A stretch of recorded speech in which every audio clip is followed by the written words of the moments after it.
Hi everyone, this is my Toyota Chaser. If you haven't seen it, I've already made quite a few videos about it, and it's undergone a lot of modifications. I'm Peter, and I'm neither a mechanic nor a bodywork specialist. So, if I can do something in my videos, so can you. Because I built a new car, because one just wasn't enough. I built an IS200 wagon originally naturally aspirated, but converted it to turbo since it wasn't powerful enough for me. The mechanical part is nearly done, so now we're going to move on to the aesthetics, just like she did.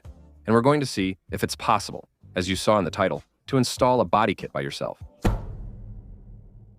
Look, we have a great Neo Gita kit that was sent directly from Andorra's shop, whom I thank a million times. He's French and lives in Poland, and he's the one who makes these types of body kits himself, which are really incredible. In fact, he's actually my official supplier. I have to say, all my body kits, except for the one on the Chaser, because unfortunately he doesn't make it, I always get from him. And for my IS, I didn't hesitate once again to use his services. This time, I chose the simplest option and didn't assemble the body kit myself. I trusted him completely. I got a full kit, so Neo Gita, but I added something in the back. We'll show it soon, major spoiler. Installing a body kit requires some crucial steps. You can't just take your bumper to the body shop, ask for it to be painted, and install it yourself. No, first you have to fit it, put it on, drill holes, and adjust it directly to your car. You never know if there might be adjustments to make or something else. And once it's fitted and test mounted, then you can take it to the body shop and install it after you get it back. We'll start with the front bumper since it usually needs the most work, then finish with the rear bumper and rear lip. There shouldn't be much to do, since the lip should stick to the original bumper. I doubt there will be adjustments, but we'll position it anyway. As for the spoiler, we still need to sort that out. I hope it screws directly onto the new one, making things much simpler. We're doing a test fit with the bumper. Well, that's good. It's easier this way. The front end of the vehicle is already disassembled. Technically, I'll have to drill 1, 2, 3, 4, 5, 6, 7 holes at the top and all the small holes at the bottom. The bumper's really well made. Because look, there are all these little tabs that I'll use to attach the underbody panel beneath the engine. Let's position it first. We're good. We're good here. I'll be honest with you, I feel like this is gonna go pretty quickly. It's already really well adjusted. Damn, honestly, the fit is really not bad at all. That's where I'm glad to work with Ondori because, well, yeah, it fits really well. Yeah, well, thanks. That's it, bye. Honestly, you could have done a slightly lower quality job because now I have nothing to adjust. Seriously, it's wild. It's clipped on, not screwed in. Look at the alignment of the fiber kit compared to the original bodywork. It's just perfect. That's how it should look. You can see the intercooler. Perfect. I'll add a grill, don't worry. I wanted original fog lights, but the intercooler sits too close behind. So I don't know what I'm gonna do. Here, I'm gonna put a grill, obviously. Over there, same thing. And here I need to figure out what I should put. Should I install a grill or use my original one? Most people online add grills, so if needed, I'll do the same. Anyway, the front end is approved. It looks awesome. I'm really happy. Now all that's left is to drill the little holes to permanently attach the bumper. That's one part for the body shop already. Even the intercooler doesn't touch the bumper. Honestly, there's no adjustment to make. I thought I'd spend at least 2 hours on it. I spent 2 minutes. Yeah, Mathieu, you're really making it hard for me here with this body kit. Well, guys, I'm happy to tell you that the body kit is installed. There you go, it's done. So I made my little holes here and here. So I didn't film it. Sorry, nothing interesting happened. But I already made a video about the Chaser just over there. I haven't put the screws back in, so that's why there's a little gap. But from here, this whole side here is fixed. We're all good. And the fit, well, it's pretty okay, I want to say. It hasn't changed, so that's pretty good. I'm still gonna put in every other screw over there to make sure it's good. And if it's good, well, it's good. I disassemble it, put it in the Yukon, and we're ready for the body shop at 6 o'clock. I'm being honest with you, so I'm gonna tell you about something I did that I'm still very proud of. I don't know if you remember, but during the Chaser build, I forgot to change my fuel filter and we had trouble on the dyno because of that. We had trouble with the amount of fuel getting to the engine because I totally forgot to change my fuel filter. Well, I'll show you. Look at how I can already be. Sometimes the car, I don't know if you saw if I mentioned it during the test drive or not, but between 2,000 and 3,000 revolutions per minute, actually, it was stuttering. It went tot. And after 3,000 revolutions per minute, perfect. And before, perfect. when I worked on the fuel pump. So I haven't put back the fuel pump yet. You see, it's still in there. That's the fuel filter. And it gets changed in there in the whole fuel pump cylinder system. There's a world where it's just because of that. I've spent 2 hours working on this, trying to figure it out. I regapped my spark plugs and tried unplugging and reconnecting the lambda sensor. If that's where it's coming from, you can call me United Fuel Filter. I'm going home. I've had enough. This is a video that, once again, doesn't really make sense.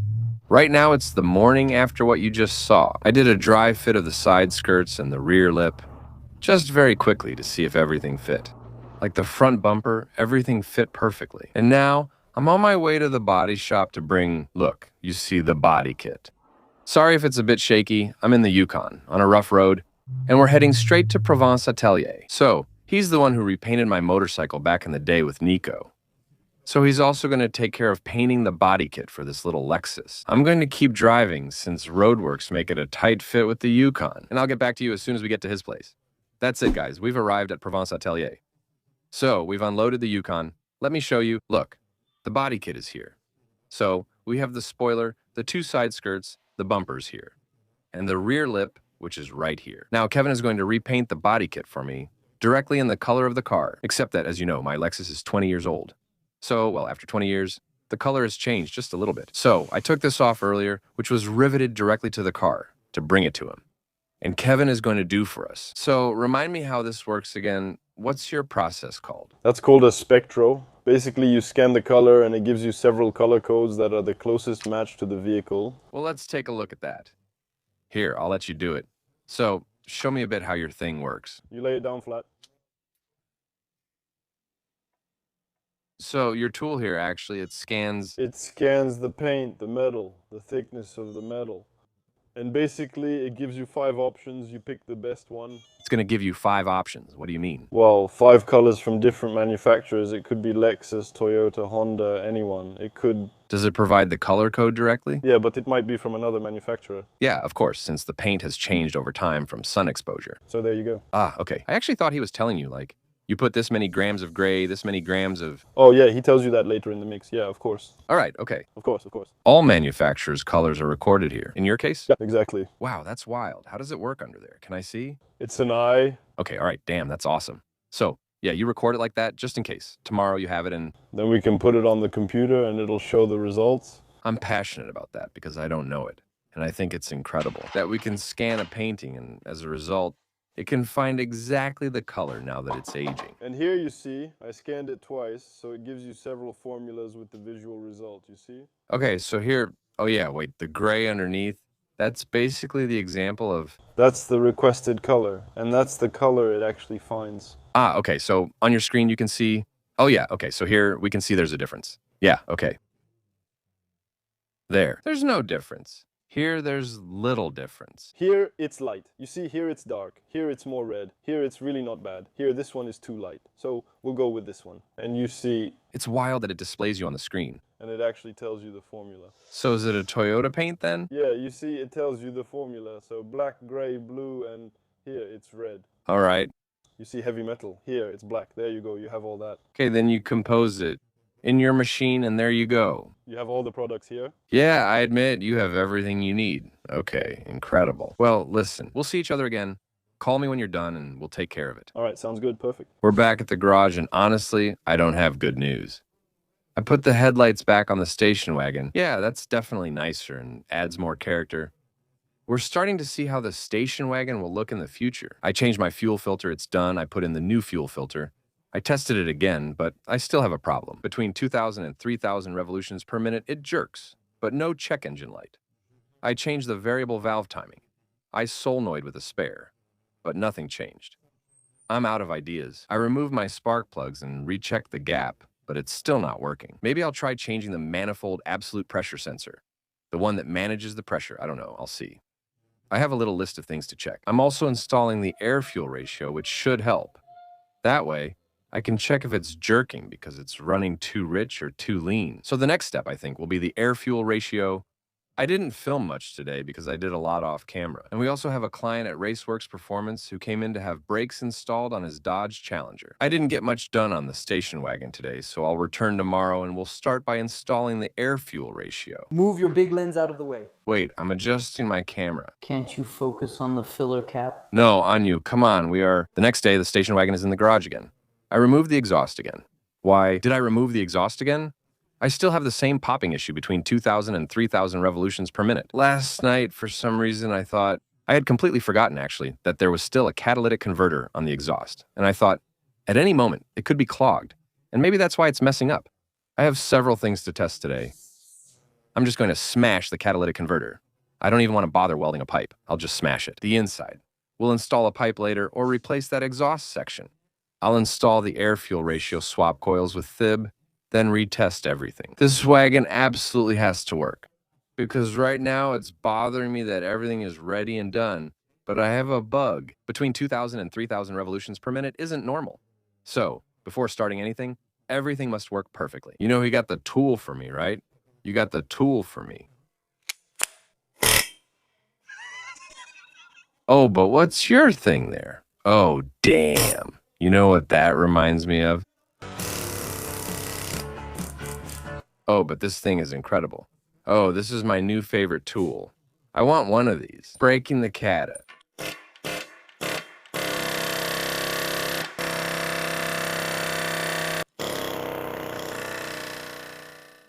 So it's literally been a good 20 minutes, if not 30, that I've been trying to remove this cata inside.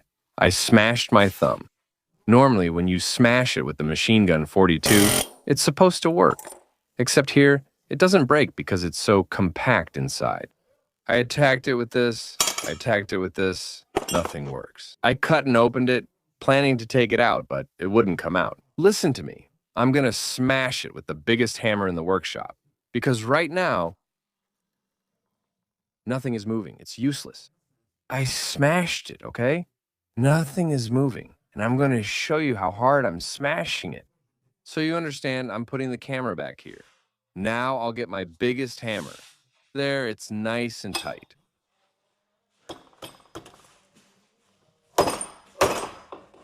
Obviously.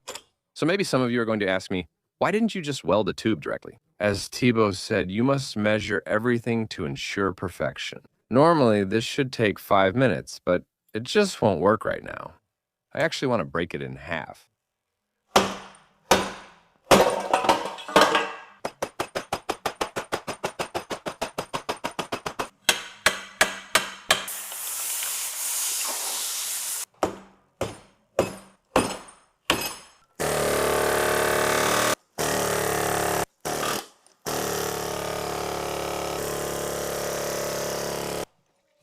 All right, I give up.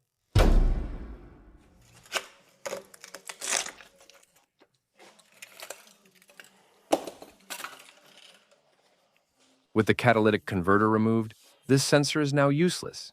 It was originally after the converter, so without it, the check engine light will come on.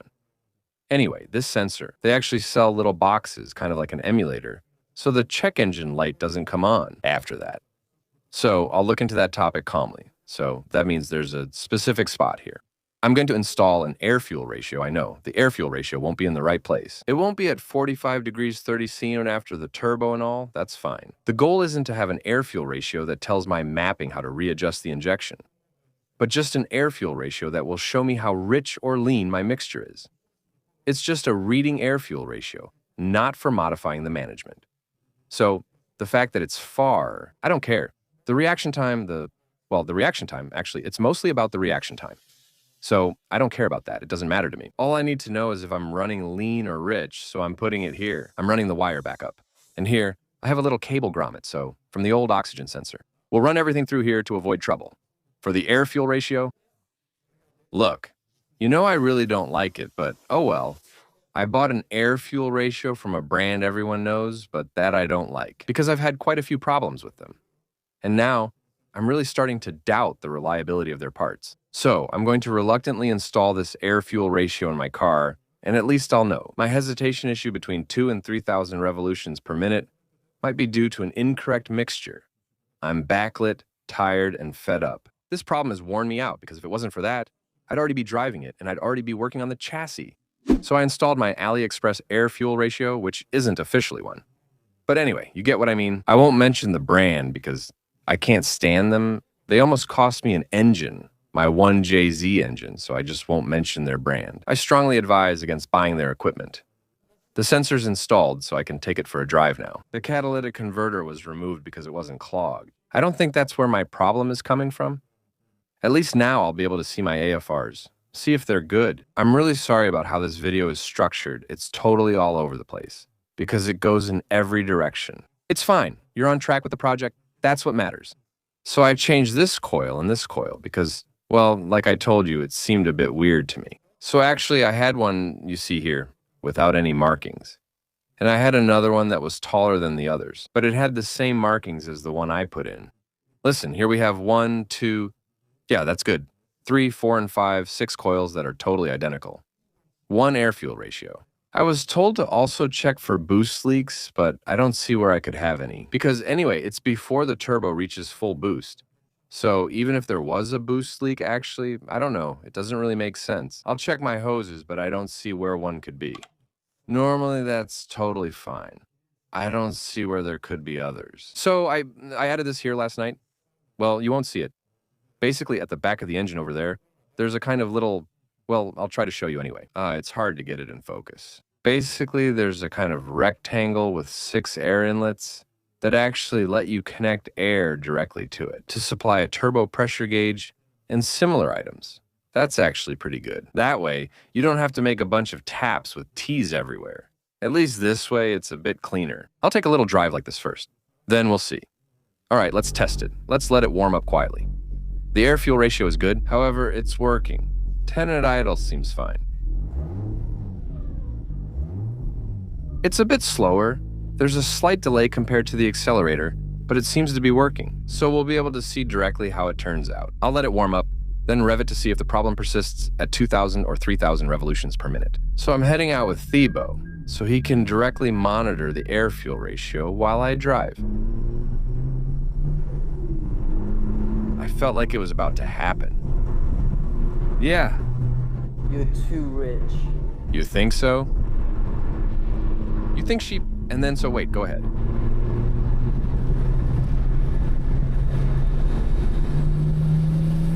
And then it's fine. Yeah, but still, it stays the same.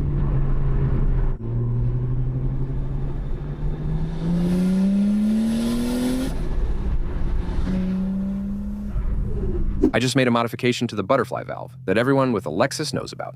You have the motorized butterfly valve and the cable-operated butterfly valve. I disabled the motorized butterfly valve because it made a bad noise.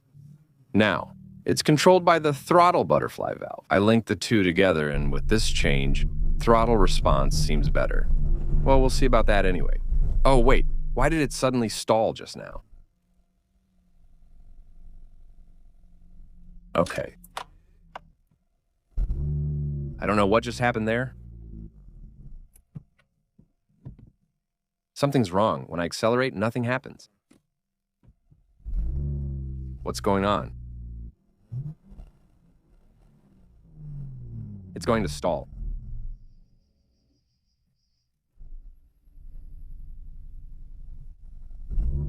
What's going on?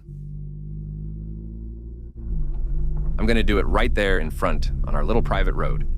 Wow, what a mess. I hope it's from the butterfly. Damn, I hope it's from the butterfly. Wow, it's a mess.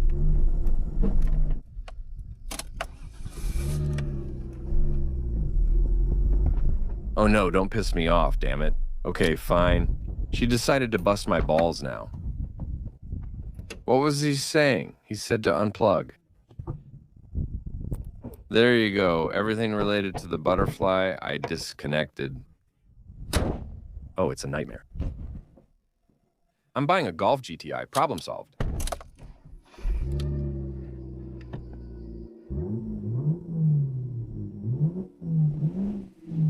Yeah, it's fine. Maybe those were the connectors we needed to remove. It's still happening, but not from the throttle body. Well, back to the garage, and still at the same stage. So, it's been... Thibaut has left. It's been an hour. I've tried everything on my own, but nothing works. I'm really starting to feel lost. I'm not angry, just a little upset, but not in a typical way. How can I explain it? It's more like it gives you a little hit to your morale, you know? Like, you're ready to play with your thing. There's a problem that's hard to diagnose. If the check engine light at least indicated, say, a dead manifold absolute pressure sensor, see, boom, I change it, done with 3 spares. Now I'm thinking, next time I come back, I'm going to try changing my throttle body because I feel like the throttle body motor is making a weird noise. But I'm going to try a bunch of things until at some point, well, that's it. I'm going to rest because I'm starting to feel wiped out. Sorry for this little moment of mental weakness, but, well, that always happens when you're preparing for something. One more day with this Lexus IS200 that's right behind me. Today's video will be simple. We're changing the front and rear discs and pads. I won't be filming it for you. It's honestly not that interesting, but we're also going to do it. Something very interesting, which is that we're going to drain the tank, which is currently full of 98. Because that's it. I think I've found the reason why actually the car is running way too rich. I shouldn't have used the 1JZ injectors. They're 150cc bigger. I thought it would work, but it didn't. I'll try one last trick before buying back the 1ZZ injectors I sold to my smart friend. And especially, I need to buy adapters to put the compatible injectors back in. Because let me remind you, I soldered the connectors. For a 1JZ, I'll drain the 98 and fill it with ethanol. We'll see if my idle gets closer to 13, 14, 15 on the air-fuel ratio. If that's the case, it might be good. If that's not the case and it's still running too rich or even too lean, at that point, well, I'll buy some 1ZZ injectors. That's it, the tank is draining now. We're calmly collecting everything now and added a second canister just in case. Countess to drivers with me today to help me out. She's gonna do the discs and pads while I do the rest.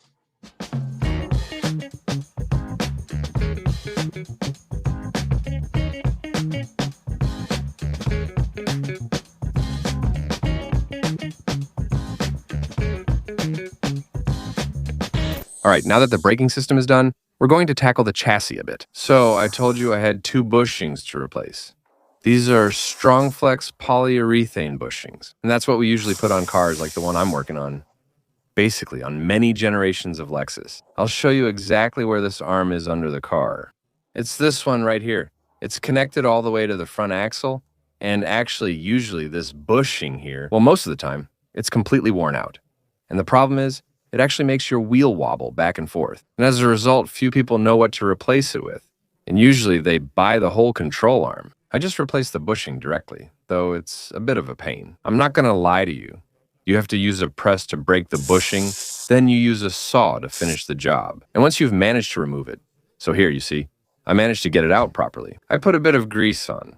Then you take your bushing, grease it as well, and you put it in. Honestly, I'd say you could almost do it with a vise. But here, we're not going to bother. We're in front of the press, so we'll do it with the press.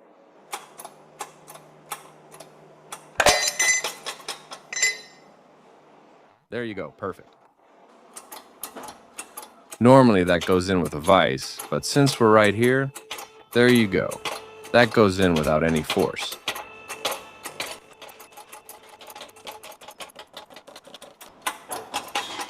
That's all good. Silent block and metal bar are in. Now we just reassemble.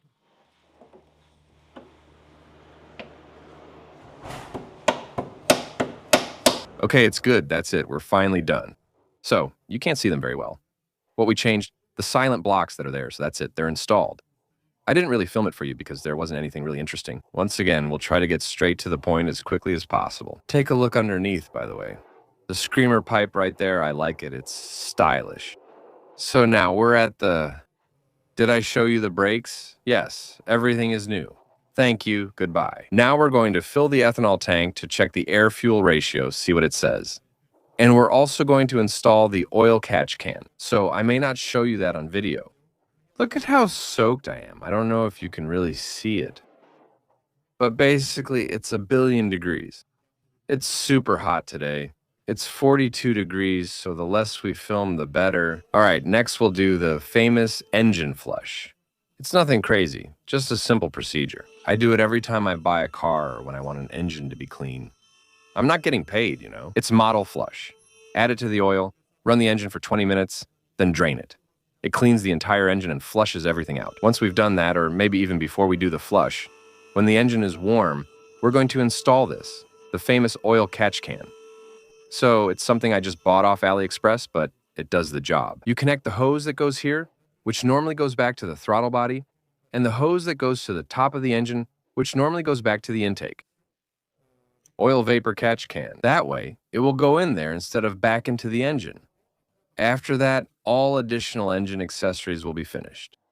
I've made a lot of progress in troubleshooting and figuring out why I was having engine misfires between 2,000 and 3,000 revolutions per minute, and why they were running excessively lean at idle. I connected T-Bow's diagnostic tool to the car. I spoke with Mark, who sold me the turbo kit, and he said I needed to adjust the fuel cut defender in a certain way with the kilopascal from the mass airflow sensor actually displayed visually. I did it. I set the mass airflow sensor, well, the FCD, sorry, to the values from the mass airflow sensor that he asked me for. Ignition, engine not started and engine warm and running. There are problems everywhere. Either the idle is very unstable and the car is extremely rich, or I managed to get close to 12, even 13 air-fuel ratio at idle, which is perfect. And it runs like clockwork. But as soon as you give it a lot of gas, it stalls. Either I'm running rich and it works, but it sputters, or I'm perfect, but I can't accelerate fully. The problem is with the injectors.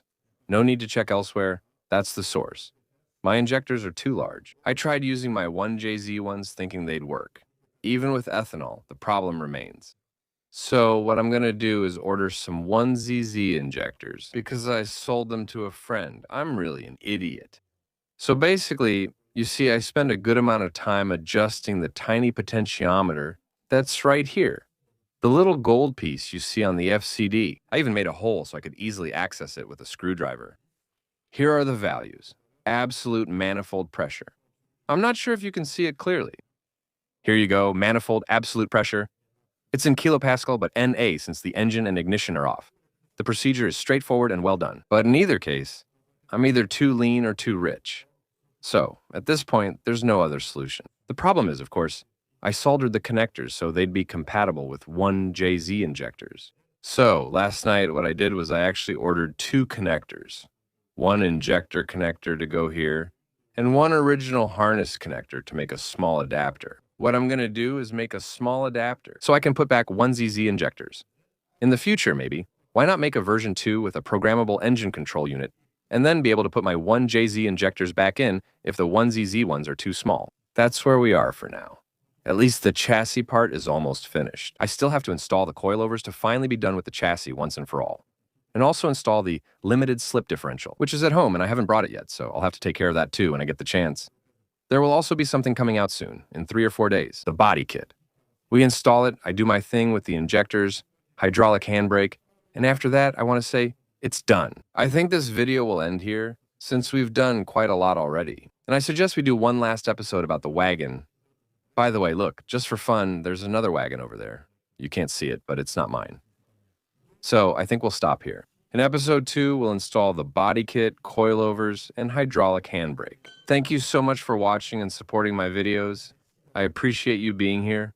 I'm sorry. I said we'd go for a ride at the end of the video. We did, but it wasn't very conclusive. But we went for a ride. At the end of the next episode, I have to cut it to release the video, since getting all the parts won't happen right away. I promise we'll go for a real ride. We went, but honestly, I was left wanting more. And I'd really like to offer you a little bit more. It's got absolutely nothing to do with it. But just look at the lineup we have here today at the garage at Greenwich Mean Time Chaser. 306, sorry, I'm no expert, but I think it's the big one. The 16S small Celica with 175 horsepower Thebos Lexus. No, we're not discussing that. It's electric. That's enough nonsense for today. Thanks again. If you haven't yet, subscribe to the channel. See you in the next episode. Bye.